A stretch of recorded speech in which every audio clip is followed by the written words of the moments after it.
اعوذ باللہ من الشیطان الرجیم، بسم اللہ الرحمن الرحیم۔ میں ہوں آپ کی بہن بنت ابا۔ روزانہ میں آپ کے لاتی ہوں قرآن مجید کی تلاوت اور ترجمہ، حدیث کا مفہوم اور تشریح، اللہ تعالیٰ کی فرمان، نبی پاک صلی اللہ علیہ وآلہ وسلم کے ارشادات، آپ بہن بھائیوں کے مسئلے مسائلوں کا حل، مجرب وظیفے، مسنون دعائیں، اور آپ کے لاتی ہوں ذکر اللہ کا اور درود شریف کے فضائل اور سچے واقعے جو صحابہ رضی اللہ تعالی عنہ پر گزرے تھے۔ آپ سے روزانہ گزارش کرتی ہوں کہ آپ میری ویڈیو زیادہ سے زیادہ واچ کریں اور لائک اور سبسکرائب شیئر کریں، جو میں روزانہ گزارش کرتی ہوں۔ جو بہن سبسکرائب لائک اور شیئر کر چکے ہیں وہ آگے زیادہ سے زیادہ شیئر کریں تاکہ میری ویڈیو یوں ہی چلتی رہے۔ اللہ تعالیٰ آپ کو جزائے خیر دے اور مجھے اس کا صلہ دے، اور میں جو چھوٹی چھوٹی سی نیکیاں ہوتی ہیں سمیٹنے کی کوشش کرتی ہوں ان میں بھی اللہ تعالیٰ آپ کو حصے دار بنائے۔ اس کے ساتھ ہی ہم روزانہ جو اللہ تعالیٰ کے ہاں دعا کرتے ہیں، سب سے پہلے دعا، اللہ تعالیٰ پوری دنیا میں جہاں جہاں مسلمان رہتے ہیں، میرے پیارے نبی کی پیاری امت جہاں جہاں کوئی پریشانی ہے، کوئی تکلیف میں، اللہ تعالیٰ ان کو دور کرے۔ جو بیمار ہے اللہ تعالیٰ انہیں شفائے کاملہ عطا کرے۔ جن کے ہاں اولاد ہے ان کو لمبی زندگی دے، اور جن کے ہاں اولاد نہیں اللہ تعالیٰ انہیں اولاد نورینہ دے۔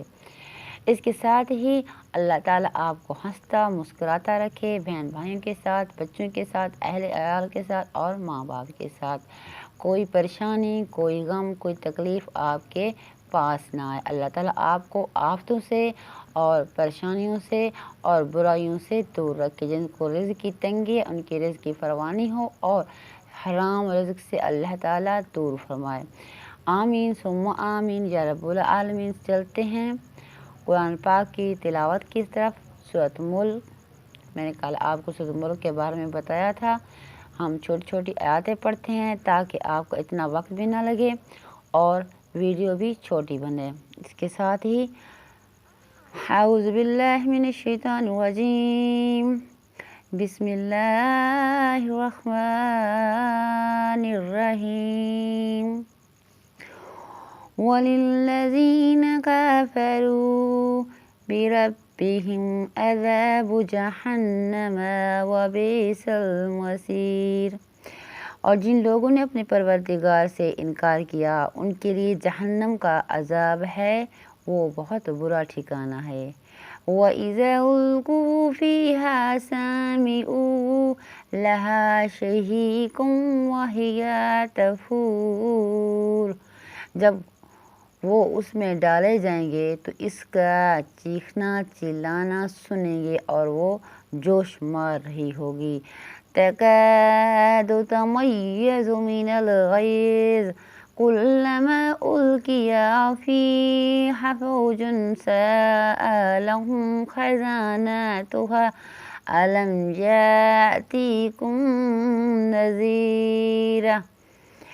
گویا مارے جوش کے پھٹ پڑے گی جب اس میں ان کی کوئی جماعت ڈالی جائے گی تو دوزخ کے داروغہ ان سے پوچھیں گے کیا تمہارے پاس کوئی ہدایت کرنے والا نہیں آیا تھا؟ قالوا بلی قد جاءنا نذیر فكذبنا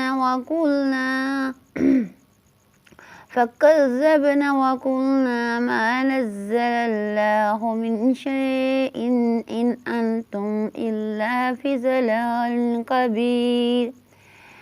لیکن ہم نے اس کو جھٹلا دیا اور کہا کہ خدا نے تو کوئی چیز نازل ہی نہیں کی، تو تم بڑی غلطی میں پڑے ہوئے ہو۔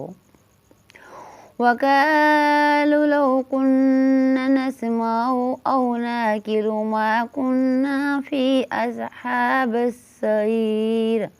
اور کہیں گے اگر ہم سنتے یا سمجھتے ہوتے تو دوزخیوں میں نہ ہوتے۔ اس کے ساتھ ہی جو ہم نے قرآن پاک پڑھا ہے اللہ تعالیٰ ہمارا قبول و منظور فرمائے، اور جو غلطی ہو جائے اللہ تعالیٰ معاف فرمائے۔ اللہ تعالیٰ بڑا غفور الرحیم ہے، معاف فرمانے والا ہے۔ آپ صلی اللہ علیہ وسلم پر درود پاک بھیجیں گے۔ اعوذ باللہ من الشیطان الرجیم، بسم اللہ الرحمن الرحیم۔ اللہم صلی علی محمد وعلی آل محمد کما صلیت علی ابراہیم وعلی آل ابراہیم انک حمید مجید اللہم بارک علی محمد وعلی آل محمد کما بارکت علی ابراہیم وعلی آل ابراہیم انک حمید مجید۔ اللہ تعالیٰ ہمارا جو نذرانہ پیش کیا ہے حضور پاک صلی اللہ علیہ وآلہ وسلم کی خدمت میں قبول و منظور فرمائے، اور ہم جو چھوٹے چھوٹے نیکیاں اکٹھے کرنے کی کوشش کرتے ہیں، اللہ تعالیٰ ان کو بڑا سمجھ کر اور سچا اور سچی باتوں والا سمجھ کر، اور ان کو بہت سارے نیکیاں لکھ کر ہمارے لیے اس جہاں میں بھی بھلائی دے اور آخرت میں بھی، اس جہاں کے لیے بھی مانگنا ہے اور آخرت کے لیے بھی مانگنا ہے۔ اس لیے کہتے ہیں کہ ایک ایک لفظ جوڑ جوڑ کر انسان کو پڑھنا چاہیے، کسی میں کوئی کوتاہی نہیں کرنی چاہیے، کوئی غلطی نہیں کرنی چاہیے۔ اللہ پاک آپ سب کو اور مجھے صراط مستقیم پر چلنے کی توفیق دے، اور صحابہ رضوان اللہ اجمعین کی زندگیاں جس طرح انہوں نے گزاری ہیں، اللہ تعالی ہمیں بھی ویسے ہی گزارنے کی توفیق دے۔ اس کے ساتھ ہی میرے پیارے بہن بھائیوں، رات کو اگر آپ یہ جو میں وضاحت بناتی ہوں قرآن پاک کے یا ویڈیو بناتی ہوں، آپ نے پڑھ سن کر اور اس کو سمجھ کر سو جانا ہے، انشاءاللہ تعالیٰ آپ کو اللہ تعالیٰ سکون کی نیند دیں گے۔ میرے پیارے بہن بھائیوں، جو انسان اس طرح سمجھ لیں کہ کوئی سکون کی کوئی گولی ہوتی ہے یا سکون کا کوئی سیرپ ہوتا ہے، پی کر سوتا ہے اس کو نیند آتی ہے، ایسے ان کو سکون نہیں ملتا۔ ان سے یہی گزارش کروں گی کہ وہ رات کو باوضو ہو کر سوئیں، اور سوتے وقت ایک تسبیح ہاتھ میں رکھ لیں۔ تسبیح کے 100 دانے ہوں، اس ہر دانے پر یہ استغفر اللہ استغفر اللہ استغفر اللہ استغفر اللہ استغفر اللہ پڑھتے جائیں۔ انشاءاللہ تعالیٰ آپ کی گولیوں سے یا کوئی ایسا سیرپ یا کوئی ایسا دوا ہے ان سے جان چھوٹ جائے گی، اور اللہ تعالیٰ آپ کو سکون کی نیند دیں گے۔ آمین ثم آمین یا رب العالمین۔ آج ہم نے جو سورۃ ملک پڑھی ہے اس کے بارے میں آپ کو کچھ بتاؤں گی، اور سورۃ تبارک الذی کی خاصیت بتائی گئی ہے کہ یہ عذاب قبر عذاب کو روکتی ہے اور قبر کے عذاب کو دور کرنے والی، چنانچہ حضرت عبداللہ بن مسعود رضی اللہ تعالیٰ عنہ دور کرنے نے ارشاد فرمایا کہ سرکار دو عالم جناب حضرت محمد صلی اللہ علیہ وسلم نے ارشاد فرمایا، جب کوئی شخص قبر کے اندر رکھا جاتا ہے تو اس کے سر کی جانب سے عذاب آتا ہے، میت کا سر اس عذاب سے کہتا ہے، خبردار جو تم یہاں سے آگے بڑھا، خبردار جو تم نے اس کو عذاب دینے کی کوشش کی، اسی لیے کہ یہ میت تبارک الذی پڑھنے والے کی ہے، جہاں سے تم کو عذاب دینے کا موقع نہیں مل سکتا، اس لیے پیچھے ہٹ جاؤ۔ وہ عذاب یہ سن کر پیچھے ہٹ جاتا ہے اور گھوم کر میت کے سینے کی جانب سے آنے کی کوشش کرتا ہے، اس کا سینہ اس عذاب سے کہتا ہے، خبردار جو تم یہاں سے آگے بڑھا، اس کو عذاب دینے کی کوشش کی، تجھے معلوم نہیں کہ یہ تبارک الذی پڑھنے والے کی میت ہے، یہاں تجھ کو عذاب دینے کا موقع نہیں مل سکتا، دور ہٹ جا۔ چنانچہ وہ عذاب دور ہٹ جاتا ہے، پھر وہ عذاب میت کے پیروں کی جانب سے آتا ہے تاکہ وہاں سے اس کو عذاب دے، استغفر اللہ استغفر اللہ استغفر۔ تو اس کے پیر کہتے ہیں کہ ادھر مت آنا، خبردار جو تو یہاں سے آگے بڑھا، یہ میت تبارک الذی پڑھنے والے کی ہے، اس کو عذاب دینے کی کوئی صورت نہیں ہے، دور ہٹ جا۔ چنانچہ وہ عذاب دور ہٹ جاتا ہے۔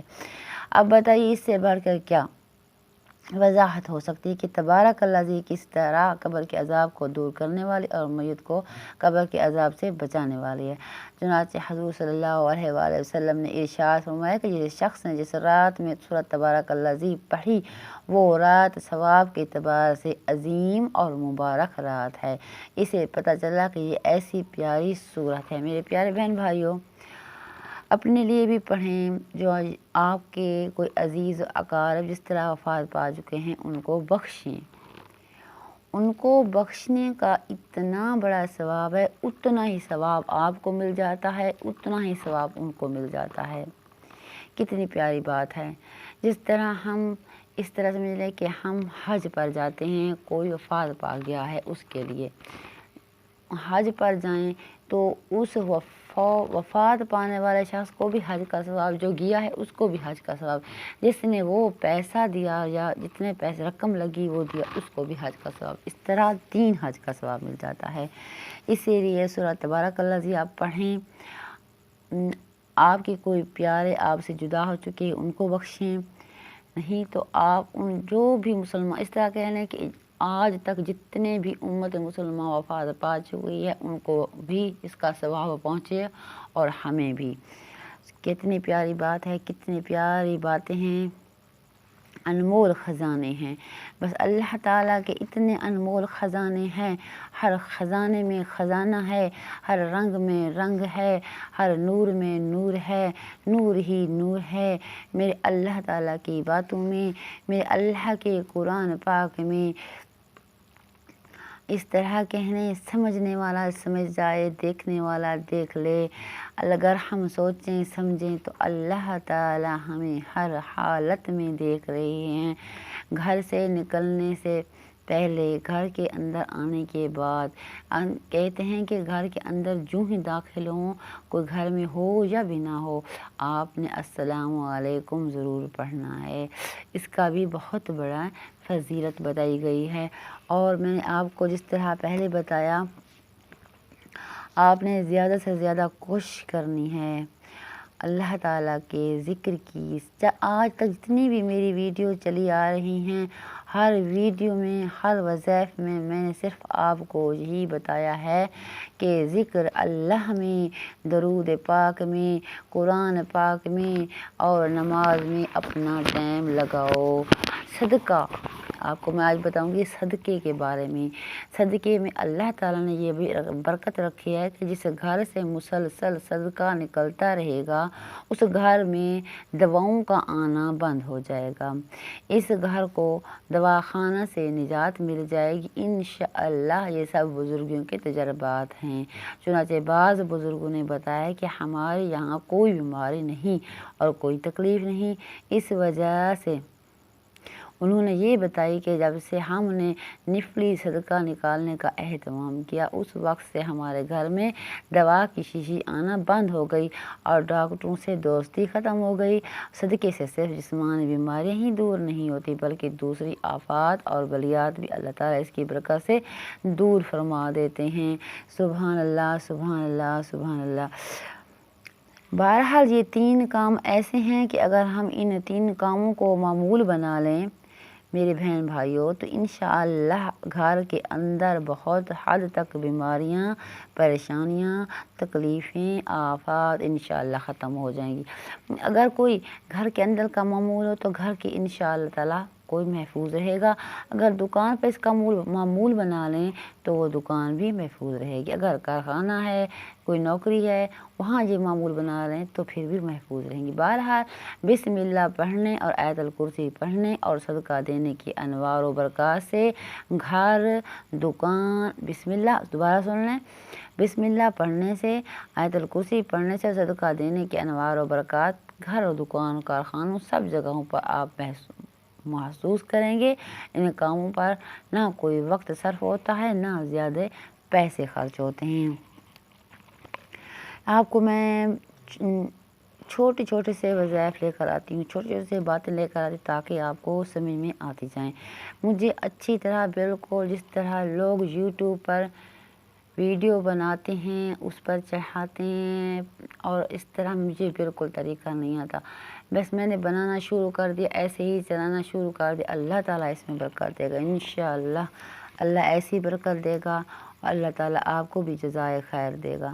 معمول بنانے کا تجربہ، معمول جس طرح ہم اپنی زندگی میں کوئی چیز ایسے معمول بنا لیں، بس آپ یہ 3 کاموں کے معمول بنا لیں۔ ایک آپ اپنے گھر کا، اپنے بچوں کا، جس طرح آپ سمجھ لیں کہ آپ نے 50 کا یا 10 کا یا 20 کا یا 100 کا نوٹ دے دیا، آپ یہ سمجھ لیں کہ ہم یہ صدقہ دے دیا، وہ آپ کا صدقہ ہو گیا۔ ہم اور دوسرے آیت الکرسی پڑھیں، گھر میں بسم اللہ پڑھیں، سلام پڑھیں،